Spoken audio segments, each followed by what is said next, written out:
about an 8-week tour, and I got to hang with Chris in the band, and then also he was my roommate in the hotel for those 8 weeks or so. And Chris, as was said tonight, is just the most laid-back, cool guy you'll ever meet. Just, is just so content being, in the background. But a funny story, I just thought I'll share a little humor tonight, just because, Chris is the man. We had 2 buses. We had the tech, the bus with all the guys running sound and lights and all that stuff, and then we had our bus with all the musicians. And as it turned out, wherever we were, Dave Cleveland was on that tour with me. And you'll remember, Dave, that Chris went along with the other guys, because I think they were leaving ahead of us. And Chris, of course, was eager to get back to Lisa. And so he said, well, I'm going to just hang on the other bus and get kind of a head start and everything. We were like, okay, cool. So we, left a couple hours after them. Well, we're about an hour outside of Nashville, and our tour manager gets a phone call. And it's one of the guys on the other bus telling him that they had been pulled over on the side of the road.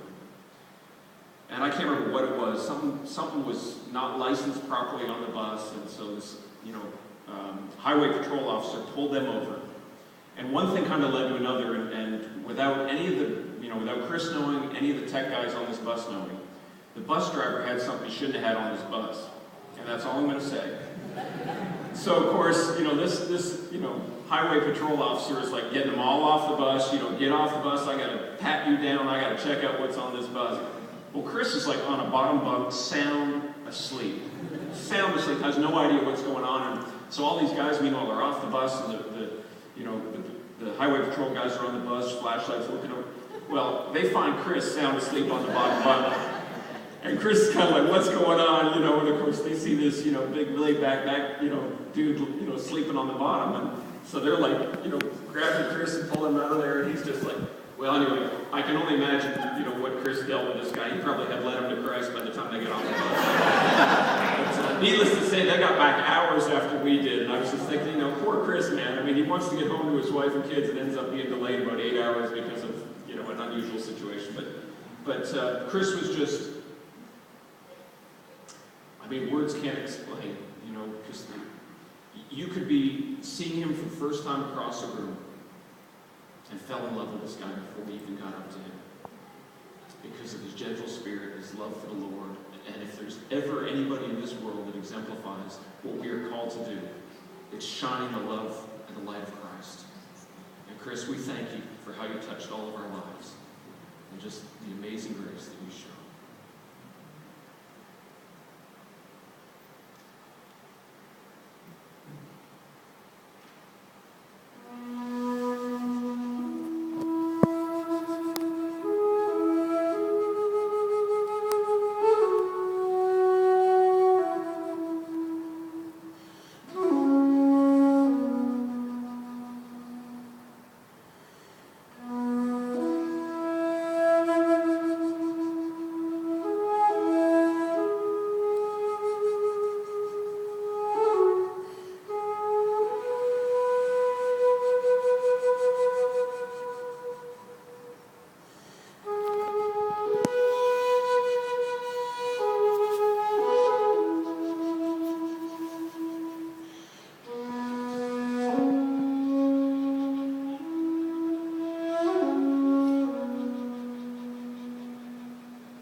Thank you, guys. Very special that the next person is here tonight. We have not met yet face to face, so this is a real special thing. This is the music minister of Chris's former church, Walisha. Glad you're here, and you can just introduce yourself and share what you did this year. Thank you.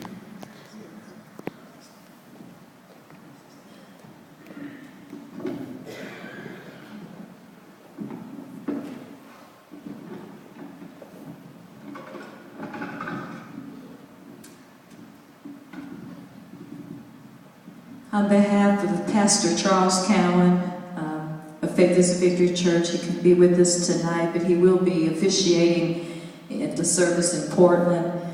I'd like to also acknowledge any Faith is the Victory members that are here. If you could raise your hands. Band members that have played with Chris. My husband Greg, who's also one of the praise and worship leaders alongside myself.